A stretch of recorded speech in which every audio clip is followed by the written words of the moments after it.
नमस्कार मंडळी, स्वागत आहे तुमचं आपल्या यूट्यूब चॅनेलवरती. चला तर मग बघूया आजची आपली नवीन स्टोरी. जन्माला येताना श्वास होता, पण नाव नव्हतं. मरताना भलेही श्वास नसेल, पण नाव मात्र प्रत्येकाच्या हृदयात कोरलेलं असणं जगणं म्हणजे खरं जगणं.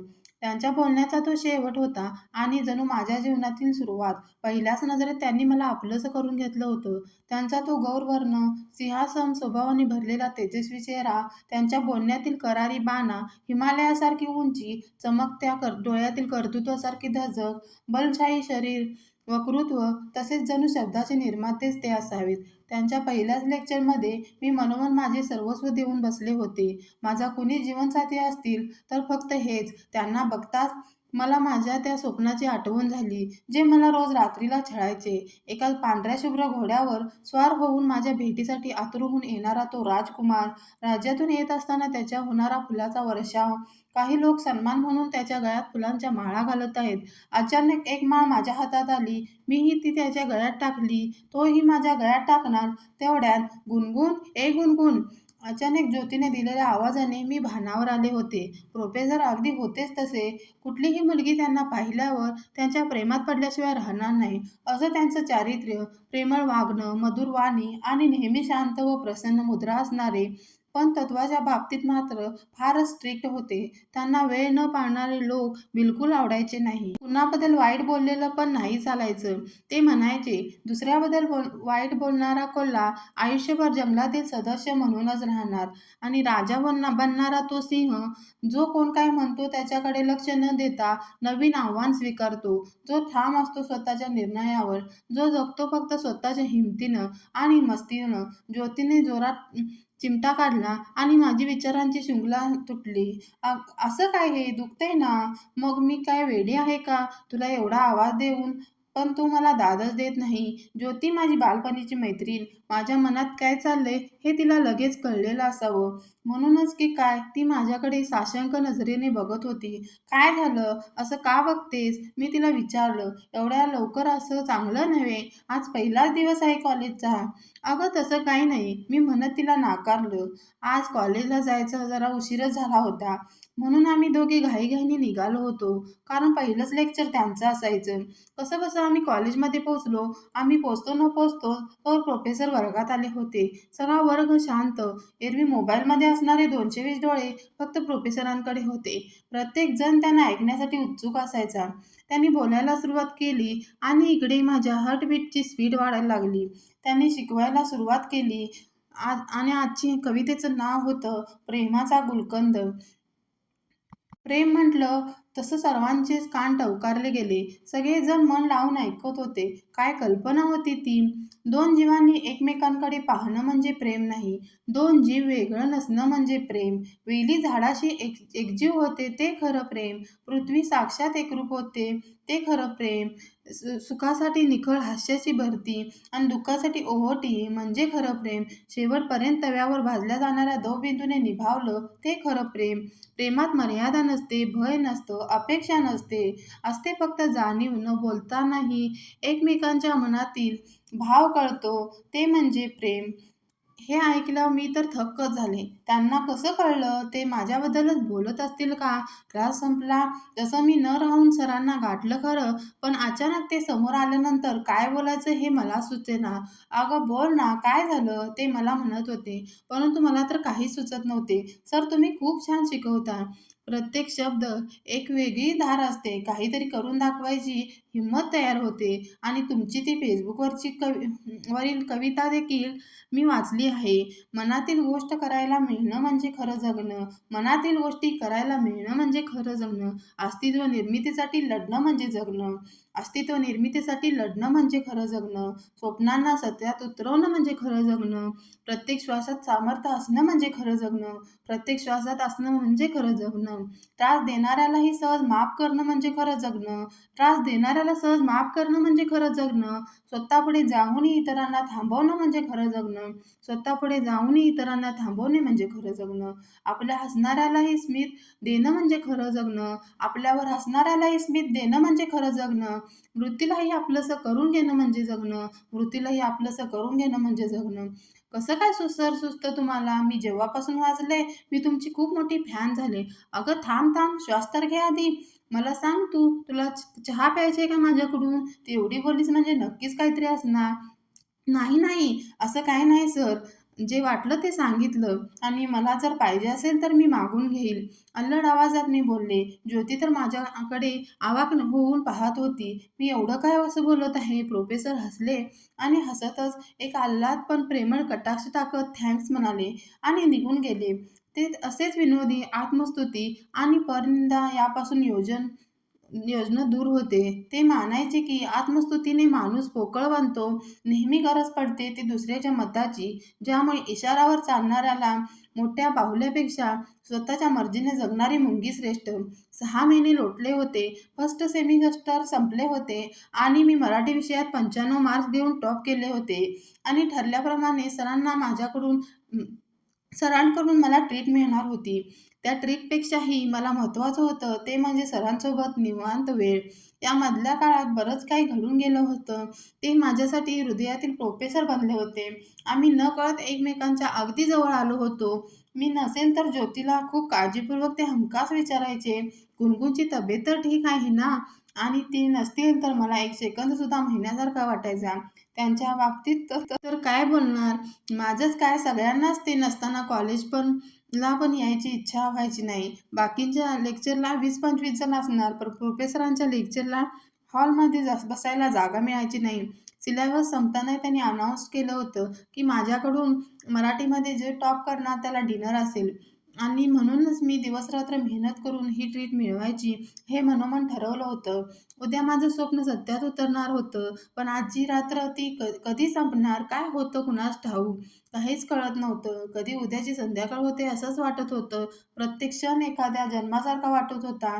अगदी आतुर झाले होते मी, पण शेवटी पेन घेऊन डायरीमध्ये लिहायला सुरुवात केली. चांदण्या रात्री ती आज पहाट माझी सजली, अंधाऱ्या वाटेवरती शुभ्र बकुळी कशी बरसली. चांदण्या रात्री ती आज पहाट कशी सजली, अंधाऱ्या वाटेवरती बकुळी कशी बरसली. काय नीती मग मृदगंध माती तणामध्ये बसवते. दोन जीवांच्या आतुर मिलनात नक्षीकांत तरसवते. दोन जीवांच्या आतुर मिलनात नक्षीकांत तरसवते.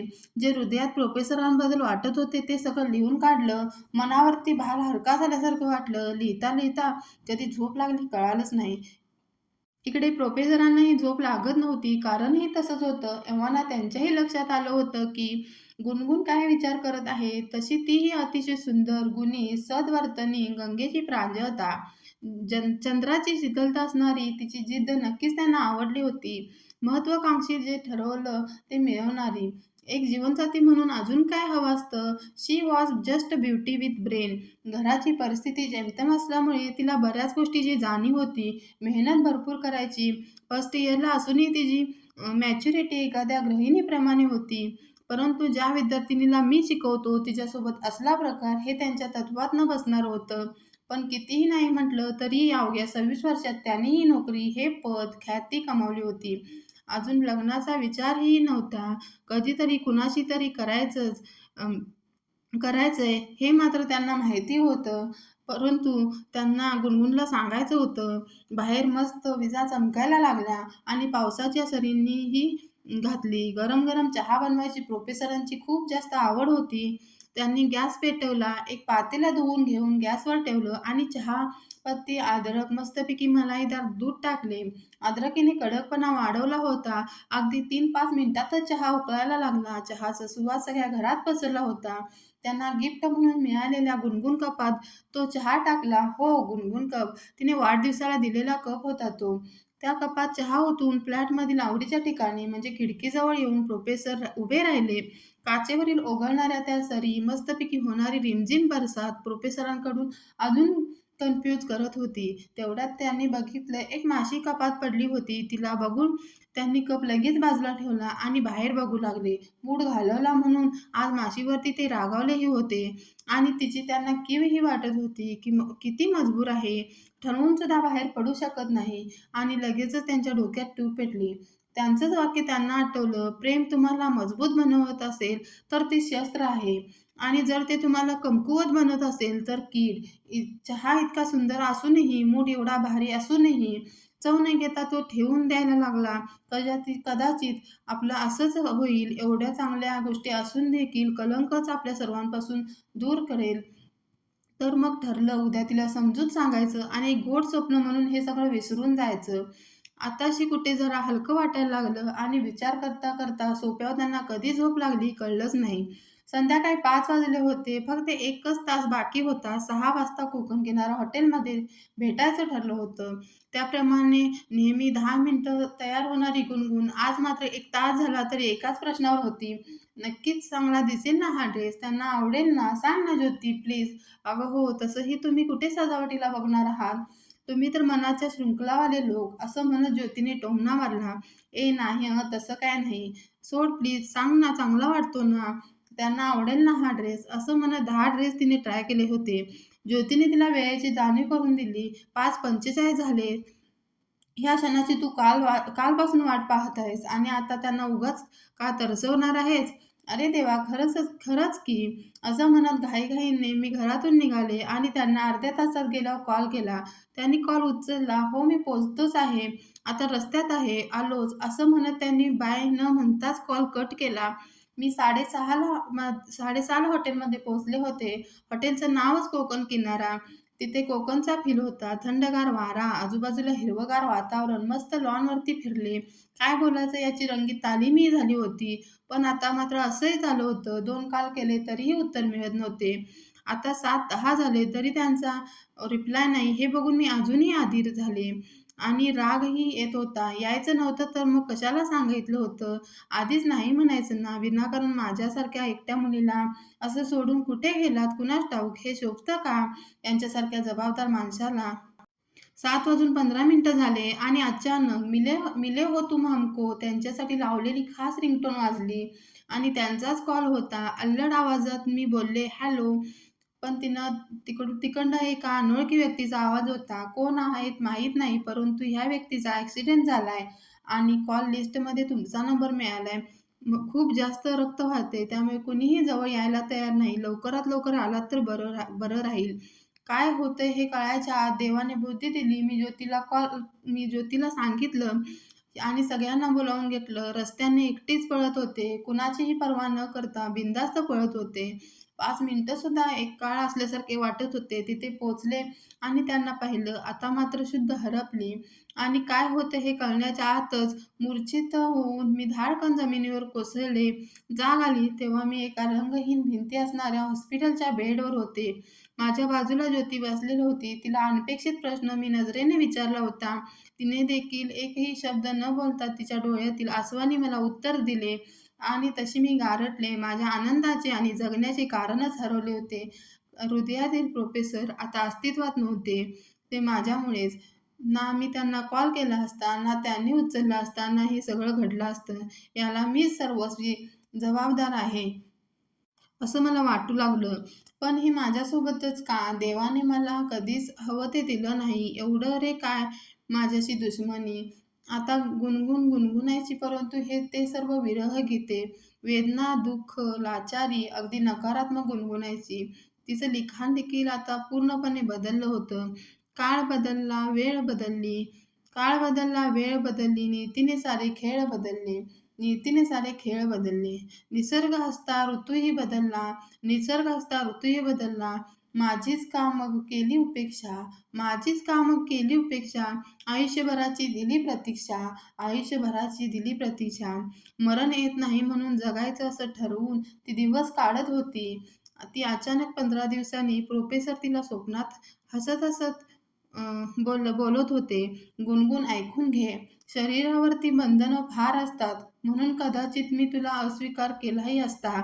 मी तुझं हृदय तोडावं हे नियतीला देखील मान्य नसावं म्हणूनच तर हे सगळं घडलं. एक सांगू, मी जरी नसलो तरी तुझ्या हृदयात छोटीशी जागा माझ्यासाठी असू दे." अचानक मला जाग आली. एक नवीन पहाट झाली होती माझ्या जीवनाचीही. आता माझे शब्दही बदलले होते. येईल परत जीवनी मग तो. येईल परत जीवनी मग तो, ओढ एकती मनी लागते, ओढ एकती मनी लागते. हळूच हसते स्वप्न मग, हळूच हसते स्वप्न मग, स्वप्नातही अलगत जपते, स्वप्नातही अलगत जपते. स्वप्नी मजला रोज दिसत तो, स्वप्नी मजला रोज दिसत तो, गाली अगदी हळूच हसतो तो, गाली अगदी हळूच हसतो तो. आणि शेवटी मी ज्योतीला भेटून सगळं सांगितल्यावर तीही बोलली, "गुणगुण बघ ना, हृदयातील प्रोफेसर हृदयातच झाले ना, हृदयातील प्रोफेसर हृदयातलेच झाले ना." मित्रांनो, माझी आजची स्टोरी तुम्हाला आवडली असेल तर प्लीज माझ्या स्टोरीला लाईक, शेअर आणि सबस्क्राईब करायला अजिबात विसरू नका.